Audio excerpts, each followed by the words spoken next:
Doruk. Doruk. Ne oynayacağız? Neler getirmişsin böyle? Uçak. O zaman uçak. Başka şeyler de var. Polis. Aa, içinde de insanı var. Açılıyor mu kapı? Aç. Çıkmıyor bu. Bir bakın. Orada yapışık. Öyle mi? Sabit mi? Yani zaten sabit olmasa sen bunu kaybederdin. İyi ki sabitlemişler. Evet, sabit. Tamam. Burada neleri var? Bir şey yok. Oo, yangın söndürme aleti var. Ama onlar çıkmıyor. Evet, iyi ki çıkmıyor. Evet, makara.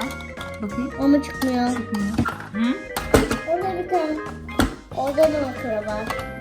Bu? Jip. Jip bunun da vardı. Arkada taşıma şeyi vardı. Bu bir tane kano taşıyordu değil mi? Kano mu? Evet. Araba taşıyordu herhalde. Burada Araba da. mı? Meğer. Var.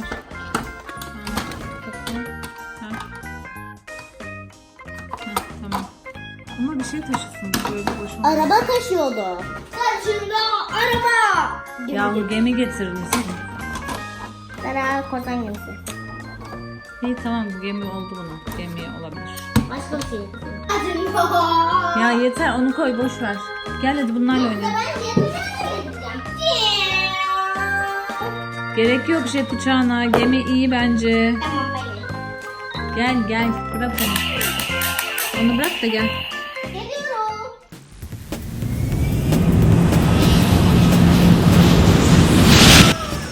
Aman tanrım olamaz. Uçakta kontrolsüz bir tavuk var. Bu tavuk nereden girmiş uçağa? Hemen acil iniş yapmamız lazım. Doruk kaptan hemen aşağı inmemiz lazım. İniş için alçalıyor. Hemen inmemiz lazım. Susturamıyoruz tavuğu. Camçın. Kaçırdım başından. Aa, Olmazsa dayandık. kurtarın bizi. Hemen uçaktan çıkmamız lazım. Biri şu tavuğu sustursun. Nani.